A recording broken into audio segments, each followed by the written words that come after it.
Optimism isn't sunshine and rainbows. It's fixing things, changing the way we fix things. It's running the world on smarter energy. Because if optimism never stops, then change can't either. GE Vernova, the energy of change. Cientos de miles festejan en todo Chile. Este 25 de octubre de 2020 se recordará durante mucho tiempo. Es un día histórico. El plebiscito resulta afirmativo por amplia mayoría, casi un 80%. El país tendrá una nueva constitución y podrá reemplazar la de 1980, la de la dictadura militar. Y esto es un triunfo de todos los chilenos y chilenas que amamos la democracia, la unidad y la paz. Y sin duda, este triunfo de la democracia nos debe llenar de alegría y esperanza. Pero en las sombras, algunos no están contentos. Estaban en contra de una nueva constitución. Ellos querían sostener el legado de Augusto Pinochet, del dictador. Y desde allí, desde las sombras, trabajan sin descanso. Se disfrazan de republicanos, pero en el fondo prefieren la opción autoritaria, intolerante, ultraconservadora. No buscan el consenso, no buscan el diálogo, sino la confrontación, la división. Ellos son la ultraderecha de Chile y han llegado para romper el equilibrio.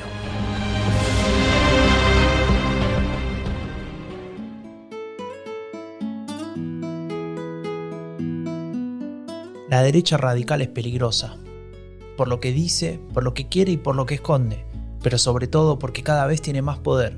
Y lo peor es que no nos dimos cuenta. La elegimos, la votamos, le entregamos nuestra confianza. Todavía estamos a tiempo de detenerla, de impedir que su virus del odio se siga expandiendo. Queremos desenmascararla, contarte cómo nos mienten, cómo juegan con nuestras emociones. Yo soy Franco de Ledone y te doy la bienvenida a Epidemia Ultra, el podcast que te cuenta lo que esconde la derecha radical. Hoy presentamos Chile, el riesgo de la normalización de la derecha radical o por qué es tan peligroso pactar con la ultraderecha.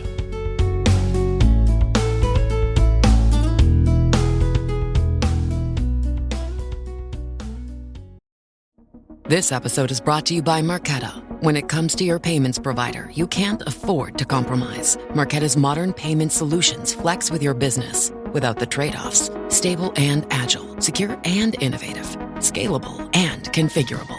If they say you can't have it all, don't believe them. Your business demands more. Choose a payments provider that delivers more. Choose Marqeta. Visit marqeta.com/Spotify to learn more.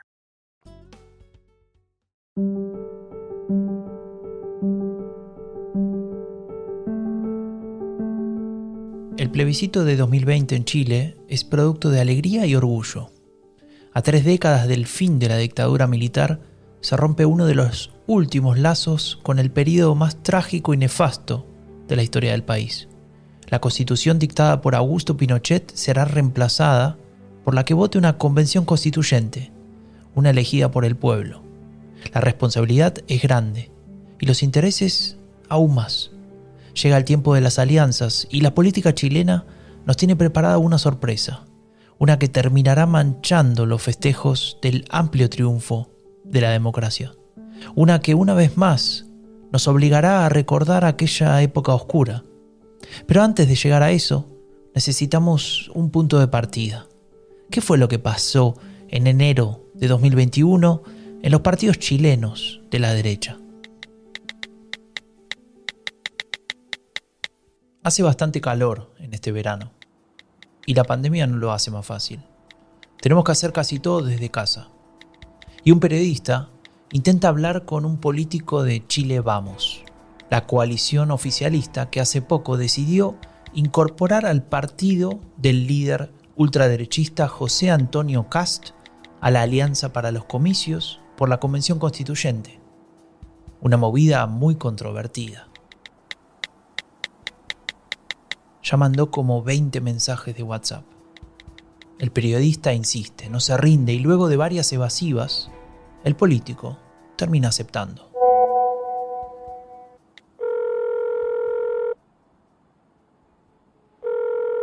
Te aviso, esto es estrictamente off the record. Sí, claro.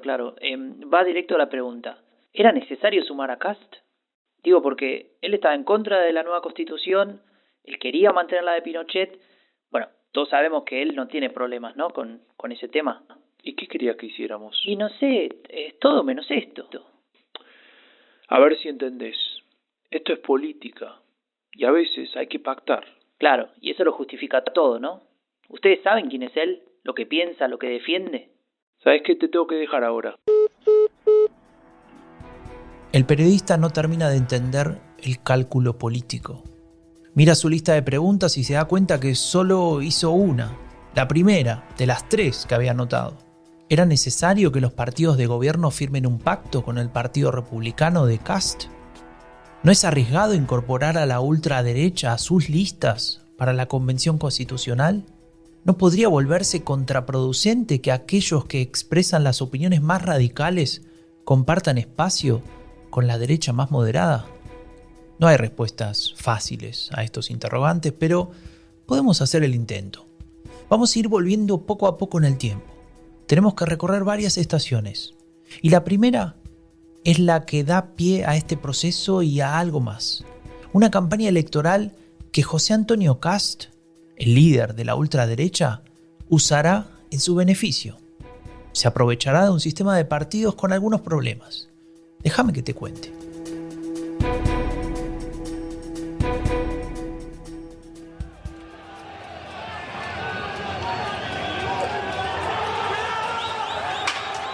...2019... Chile estalla. Millones de personas en la calle. Represión, gritos, indignación. El pueblo chileno protesta. Hay cansancio. Para muchos, los canales institucionales están agotados. Y con ellos, los partidos políticos. Que se ha sentido por parte de la ciudadanía que efectivamente primero, en esta primera etapa de la transición a la democracia, que para algunos hubo un exceso de consenso en determinar las normas. Exceso de consenso. Quien habla es Paulina Astroza, doctora en Ciencias Políticas y Sociales y académica de la Universidad de Concepción en Chile. Es interesante lo que nos cuenta Astroza porque nos hace reflexionar sobre el consenso, un valor muy importante en términos democráticos. ¿Por qué? Y porque básicamente permite resolver disputas, evitando la ruptura, acercando posiciones. Pero ¿qué pasa cuando ese mecanismo, en lugar de resolver los conflictos, los silencia, los oculta, los mete bajo la alfombra o sencillamente los ignora? Escuchemos a la profesora Astroza, que en pocas palabras nos explica con claridad el caso de Chile, su relación con la herencia de la dictadura militar y ese problema que mencionábamos antes sobre el exceso de consenso. En definitiva, en Chile lo que ocurre es que se mantiene un sistema en gran parte establecido por Pinochet, en la época de Pinochet, con la Constitución del 80 de Pinochet, al cual se le fueron introduciendo reformas, pero que no se eliminó absolutamente ciertas bases de la Constitución que viene de las ideas de Jaime Guzmán. Entonces, lo que ha ido ocurriendo también es que los partidos, sobre todo los tradicionales que gobernaron, tanto derecha como izquierda, se fueron sintiendo cómodos con el sistema, y esto de irse sintiéndose cómodos con el sistema fue que también fueron aprovechando los beneficios que les otorgaba el mismo sistema y cada vez alejándose más de las bases y de la ciudadanía. Esta visión es compartida por el profesor Javier Zajuria, doctor en ciencia política y académico de Queen Mary University of London. Él nos ayudará a profundizar en el tema, a intentar entender el trasfondo de esta distancia entre el sistema de partidos chileno y muchos sectores de la población de ese país. Hay bastante evidencia que en Chile los partidos históricamente desde el 90 han sido poco enraizados en la sociedad civil. También hay evidencia respecto a que las dirigencias de los partidos políticos a nivel territorial, a nivel de base, por ejemplo, niveles comunales, que son la unidad territorial más pequeña en Chile, era muy raro que un dirigente que empezaba a hacer su carrera desde abajo un partido llegara arriba. Eso ya era así el 90. La sociedad civil chilena post-dictadura era excesivamente atomizada, yo creo que hasta el día de hoy es excesivamente atomizada, Y en vez de encontrarse en la construcción de causas comunes, se ha encontrado en la construcción de reclamos o en la construcción de penas comunes, ¿no? Lo que hemos visto es que esa movilización ha sido para protestar contra algo. Es la sociedad civil, creo yo, la que se ha empezado a movilizar exigiéndole más a los partidos, y los partidos cómodos, como plantea Paulina, en el diseño institucional heredado de la dictadura, no necesitaban hacer mucho más. Esa indignación de la sociedad civil tuvo un correlato en la política en aquellos meses convulsionados de 2019. El 15 de noviembre se llegó a un acuerdo y el gobierno anunció el llamado a un plebiscito para decidir si Chile debía darse una nueva constitución. Que yo creo que es una respuesta de la política con mayúscula, de la buena política, que piensa en Chile, que también se hace cargo y asume su responsabilidad de un conjunto de aspectos que la sociedad chilena nos planteó durante este tiempo. Somos responsables, efectivamente, de muchas de las injusticias que los chilenos nos han señalado, de las inequidades, también de los abusos. Y por lo tanto, esta respuesta que hoy día está dando transversalmente todos los partidos que aquí nos acompañan. El resultado del plebiscito ya te lo spoileé hace un rato. Ganó el sí y por mucho. Pero lo que no te dije es lo que pasó con el no. Porque eso es muy importante para entender por qué la ultraderecha chilena de José Antonio Kast se adueña de ese discurso y con él logra algo muy importante. Mira, yo te puedo decir que hubo una presencia, sobre todo en los medios de comunicación radiales, en que el rechazo estaba representado por él. Entonces, en la radio uno escuchaba incluso partieron antes de la época de campaña y ellos ya estaban pagando avisos radiales, cosa que estaba fuera incluso de la ley, llamando al rechazo. Entonces la figura del rechazo, un poco como Nigel Farage con el Brexit, se concentró mucho en la figura de Kast, pese a que también había otras figuras de la derecha que estaban con el rechazo, pero él en el fondo era los que transmitían todo este miedo, todo este terror, si es que cambiamos la Constitución y que todo el caos que se iba a venir si es que íbamos por una nueva Constitución. La campaña por el plebiscito le dio a Kast la oportunidad de ganar más relevancia en la política chilena. Pero perdió, me vas a decir. Y sí, perdí por mucho, como te dije antes, agregaría yo, pero si te cuento que el punto de partida era tan bajo que esa derrota se transforma en un triunfo, ¿me creerías? Para explicártelo, tenemos que viajar en el tiempo otra vez. Otra estación en el pasado. Esta vez hacia 2017. Las elecciones presidenciales de Chile.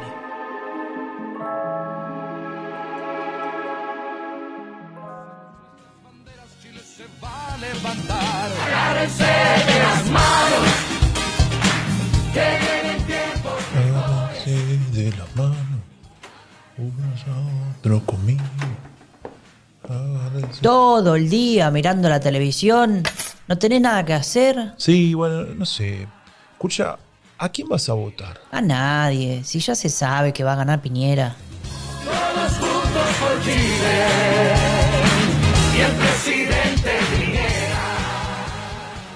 2017, unos días antes de la primera vuelta. El triunfo de Sebastián Piñera ya se da por descontado. Y cuando efectivamente se consume, los números de participación electoral confirmarán esa desafección de muchos ciudadanos que comentábamos antes. Menos de la mitad ejercerá su derecho a voto. Pero la novedad no es ni la esperada victoria de Piñera, ni la baja participación electoral, que es algo que viene pasando desde hace mucho en Chile. La noticia pasa por ese nuevo, en realidad ese antiguo dirigente, que se lanzó a competir por la presidencia como independiente. Ninguna encuestadora fue capaz de reflejar su peso electoral. Y es por eso que conseguir el 8% de los votos y quedar en cuarto lugar para José Antonio Kast es un triunfo. Es su triunfo. Y para todo el resto, una sorpresa. La pregunta es, ¿qué tipo de sorpresa? Es un histórico político. Él nunca ha sido un outsider, nunca ha sido alguien de fuera del espacio. Al contrario, él es hermano de Miguel Kast, que fue un ministro de la dictadura, que murió de cáncer. El hijo de Miguel Kast es Felipe Kast, que hoy día es senador por la región metropolitana y fue candidato presidencial en las primarias de la derecha el 2017. O sea, estamos hablando de que pertenece a una familia política, es parte de la maquinaria política, fue diputado por 16 años, un diputado también con muy mala asistencia y con bajo índice de trabajo legislativo.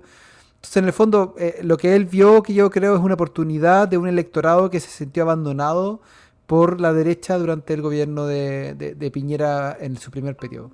Antes que nada, te hago una aclaración para evitar confusiones. Piñera gobernó 2 veces en Chile. La primera entre 2010 y 2014, y la segunda, que es la actual, se inició en 2018. Javier Zajuria nos menciona un electorado descontento, huérfano, hasta indignado. ¿De qué se trata? El 2013 se cumplieron los 40 años del golpe de Estado en Chile y Piñera ocupó ese espacio para hacer una crítica muy dura a su sector respecto a la dictadura. Él lo hizo con las credenciales que le daba haber sido uno de los pocos representantes de la derecha que en su momento, el 88, estuvieron a favor de votar por el no para que Pinochet saliera del poder. Y ahora me atrevo a interrumpir al profesor Zajuria para hacer otra aclaración importante. Para los que no lo recuerdan, en el plebiscito de 1988, votar la opción no significaba acabar con la pretensión de Augusto Pinochet de quedarse en el poder hasta 1997, es decir, terminar efectivamente con la dictadura militar en ese país. Y ahora sí, lo dejo a Zajuria que continúe, que nos cuente lo que hizo Piñera en su primer gobierno, que enojó tanto a algunos sectores de la derecha chilena. Por lo tanto, él ocupó ese capital político que tenía y montó una estrategia comunicacional que de hecho tiene una frase bien específica que él habla de los cómplices pasivos de la dictadura, para referirse a toda la élite civil, que gran parte de esa élite civil es la con que él comparte coalición, que o dejaron pasar una serie de atropellos y violaciones de los derechos humanos o simplemente fueron cómplices en el sentido que teniendo la posibilidad de hacer algo al respecto no lo hicieron. Esas declaraciones y además tuvo durante su gobierno una actitud bien dura con respecto a la persecución de violación a los derechos humanos. Hasta ese entonces nunca se habían presentado tantas acciones penales en tribunales en contra de violación a los derechos humanos en dictadura hasta que llegó Piñera. O sea, Piñera salió electo con una promesa que de hecho él se juntó, por ejemplo, con militares en retiro durante la campaña del 2009, con una promesa de que él iba a hacer más rápido los juicios que estaban pendientes, que iba a explorar cosas como indultos y amnistías a personas que habían sido condenadas por violaciones de derechos humanos, y una vez que llega al poder hace todo lo contrario.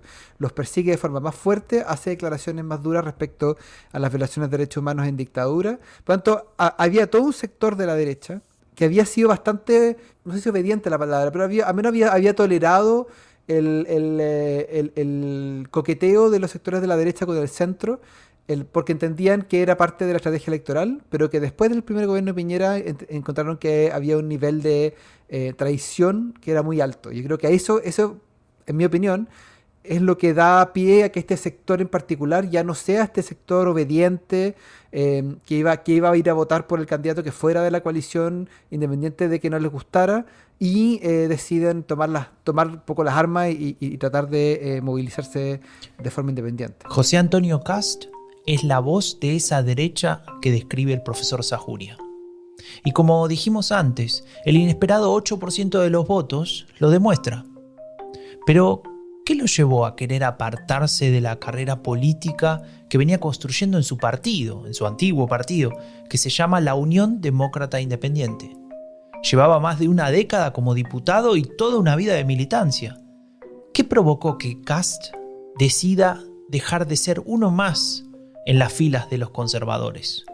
Vayamos entonces un poco más atrás en el tiempo. Sí, otra vez. Vayamos a 2016. Halliday presents, in the red corner, the undisputed, undefeated Weed Whacker Guy. Champion of hurling grass and pollen everywhere. And in the blue corner, the challenger, extra strength Halliday. eye drops that work all day to prevent the release of histamines that cause itchy allergy eyes. And the winner by knockout is Pataday! Pataday, bring it on! Once upon a mundane morning, Barb's day got busy without warning. A realtor in need of an open house sign. No, 50 of them, and designed before 9. My head hurts. Any mighty tools to help with this plight? Aha! Barb made her move. She opened Canva and got in the groove. Bulk creating Canva sheets. Create 50 signs fit for suburban streets. Done in a click, all complete. Sweet! Now, imagine what your dreams can become when you put imagination to work at canva.com. Hoy renuncio a la Unión Demócrata Independiente. No, mejor pongo UDI. José Antonio Kast está redactando su carta de renuncia. Un mensaje a los militantes. Estamos en mayo de 2016. Falta más de un año para las primarias. En el fondo de mi corazón... No, de mi alma. No, mejor de mi corazón. En el fondo de mi corazón quería creer que todavía podía servir para algo, todo aquello por lo que he trabajado durante años, que llevo comprometido con la política en la Unión Demócrata Independiente. Bueno, basta. ¿Qué tanto melodrama? Kast está sumamente decepcionado porque no logró su objetivo. Él quiere ser candidato en las primarias. Él quiere competir con Piñera. Él cree que puede ganarle la interna y terminar siendo el candidato del espacio de coalición de derecha bautizado como Chile Vamos. Se cree capaz de capitalizar ese enojo con Piñera que tienen algunos sectores. Quiere derrotar a quien muchos en su partido consideran un traidor. Y quiere hacerlo desde adentro. Él quiso ser candidato presidencial de su partido y de la coalición. Y no le fue bien en esa carrera. O sea, no le fue bien primero dentro de la coalición, no le aceptaron, así que él decidió salirse e inscribió su candidatura por fuera en el fondo. Un candidato independiente sin partido, sin estructura, con apenas un puñado de 30 militantes que días después lo acompañaron renunciando también a su partido. ¿No se trata de un fracaso anunciado? ¿Qué chances tiene Kast de movilizar a los indignados con Piñera? ¿Qué puede ofrecer él desde el ostracismo? Y seguramente no le alcanza con haber estado a favor de la continuidad de Pinochet en el 88. Eso ya se sabía. ¿Hay algo más? ¿En qué creemos? Porque el panorama no se ve fácil, pero la verdad está de parte nuestra. La naturaleza del ser humano nos acompaña a nosotros. El sentido común está con nosotros. Colombia. José Antonio Kast tiene la palabra. Se dirige a un pleno internacional convocado por representantes de diversas organizaciones y fundaciones de todo el mundo. Todas con un denominador común: el ultraconservadurismo. Las conexiones con la ultraderecha española, húngara y norteamericana son evidentes. Es una reunión de, básicamente, la cuarta oleada de la derecha radical desde la posguerra. Esconden su agenda detrás de ese concepto utilizado por Kast, que escuchamos recién. Una suerte de palabra mágica, de comodín, un término que puede justificarlo todo: el sentido común. Según el sentido común de Kast y de todos los miembros de las nuevas derechas de esa reunión, el orden natural de las cosas estaría en peligro. Es decir, todo lo que no encaje con su visión de familia, de sexualidad, de libertad, todo eso estaría fuera de lugar. Estaría simple y llanamente equivocado. Y por esa razón, debería ser combatido y eliminado. Se parece bastante a la lógica de las dictaduras militares que se hicieron con el poder en Latinoamérica, ¿no? Y no solo eso, hay más similitudes. Pero él ha hablado de la izquierda, yo creo que es una noción entre valórica y como de posicionamiento espacial en términos de ideológicos chilenos. Pero hay que acordarse que a los ojos de Kast, la izquierda va desde la democracia cristiana o quizás incluso desde sectores de su de su sector, que hoy día desde su coalición electoral, hasta el Partido Comunista o hasta el Frente Amplio. O sea, es una definición bastante amplia donde por izquierda cabe básicamente más del 60-70% del país. El enemigo es la izquierda. Y en ella cabe todo. Todo lo que se opone a sus ideas, claro. Desde allí es capaz de construir un discurso que se presenta como novedoso, pero que tiene poco de ello. A mí no me sorprende, porque cuando yo llegué a vivir a Chile, y yo lo empiezo a escuchar y había gente que se sorprendía, yo no me sorprendía de nada porque era lo que yo le escuchaba a los europeos. Viví en Bélgica, por lo tanto muchas de las cosas que yo le escuchaba al Vlaams Blok o a la misma N-VA o a otros partidos o movimientos de ultraderecha, al mismo partido en esa época Frente Nacional de Marine Le Pen o a otros, era exactamente lo mismo. O sea, uno ve, ellos tienen la sensación que desde el exterior están atacando primero la soberanía del Estado y segundo, la identidad del Estado.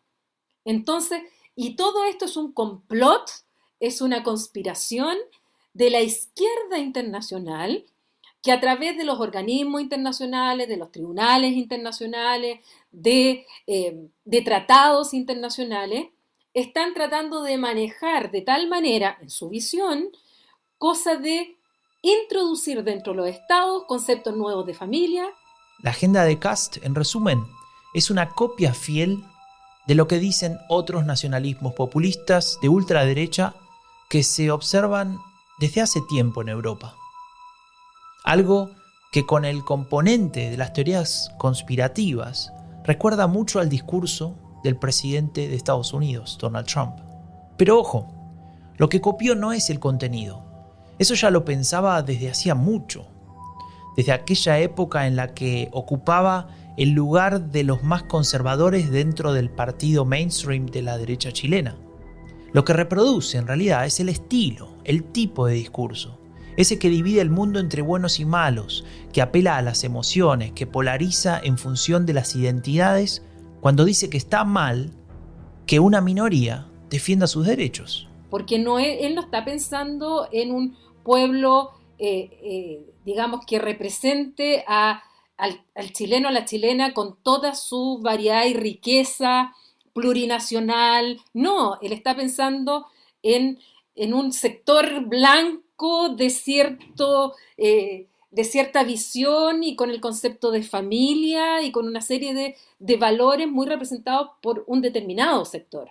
Y que muchas veces es este discurso excluyente, no inclusivo, excluyente, con el tema de la no a la inmigración, no a todo lo que sea globalismo, y eso para mí son rasgos que lo marcan claramente dentro de esta posición a nivel mundial.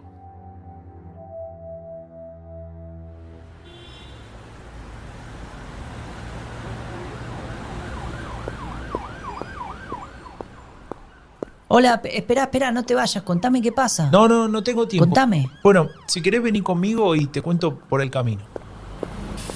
Sí, resulta que Kast metió gente en la lista y a los otros, bueno, no le gustaron los nombres. ¿Cómo que metió? ¿No estaban cuando firmaron el pacto? No sé, no está claro. Unos dicen que sí, otros dicen que no. La cuestión es que en menos de 24 horas ya tienen miles de problemas.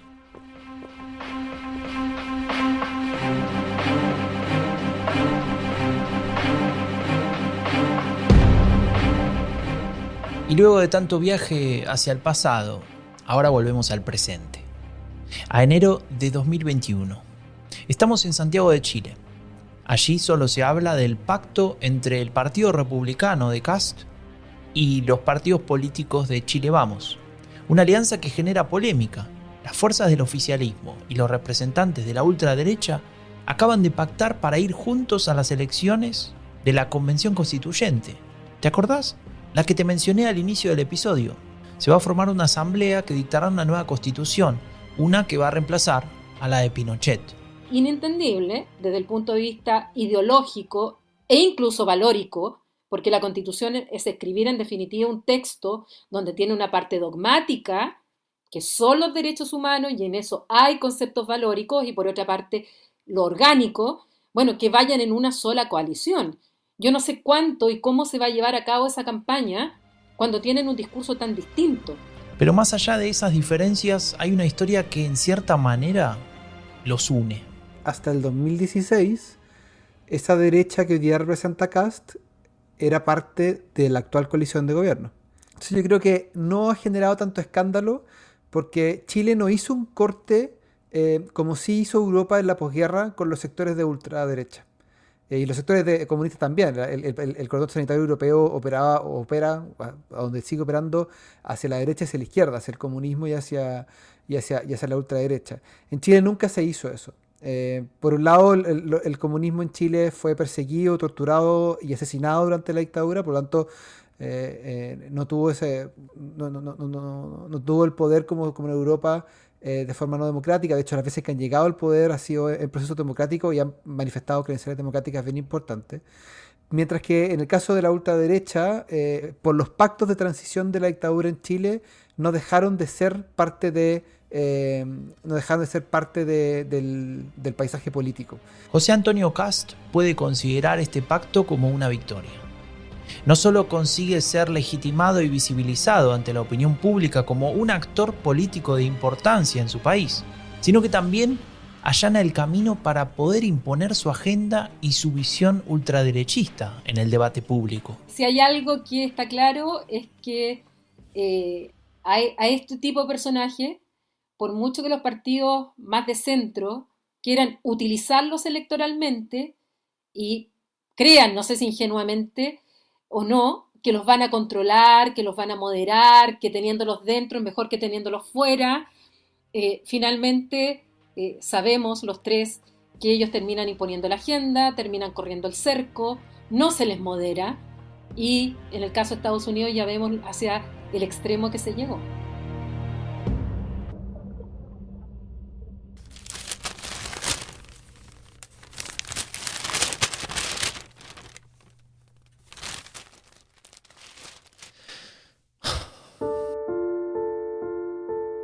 Cierra el diario luego de leer que se cerró el pacto.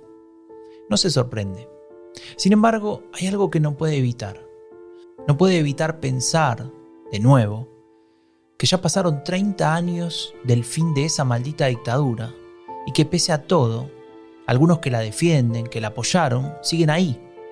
Son votados y ahora encima los dejan ser parte de la coalición.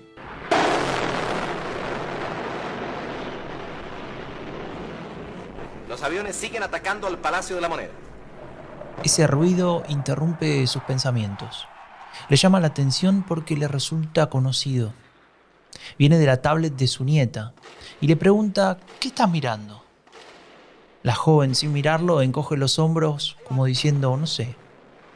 El abuelo se acerca, se pone los anteojos para ver de cerca y siente un escalofrío.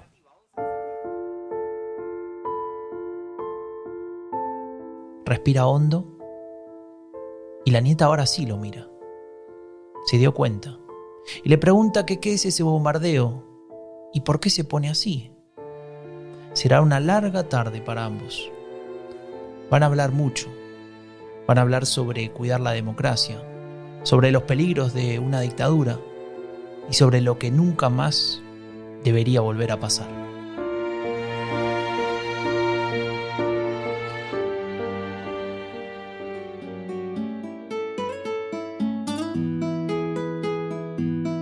La ultraderecha en Chile ha conseguido formar una fuerza política con ciertos niveles de apoyo en el electorado, pero sobre todo con mucha visibilidad en los medios.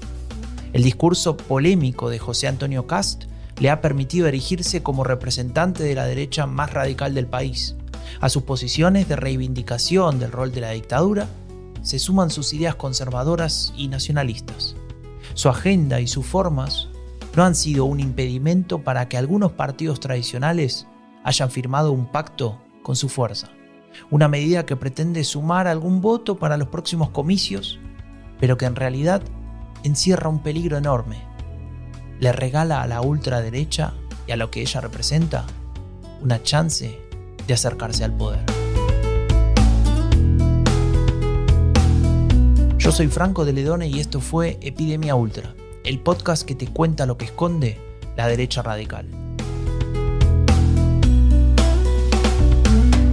Este episodio fue posible gracias a la colaboración de Paulina Astroza, doctora en Ciencias Políticas y Sociales, académica de la Universidad de Concepción en Chile y directora del proyecto Jean Monnet de la Unión Europea, Impact, Risks and Opportunities of Populism in Europe and Latin America.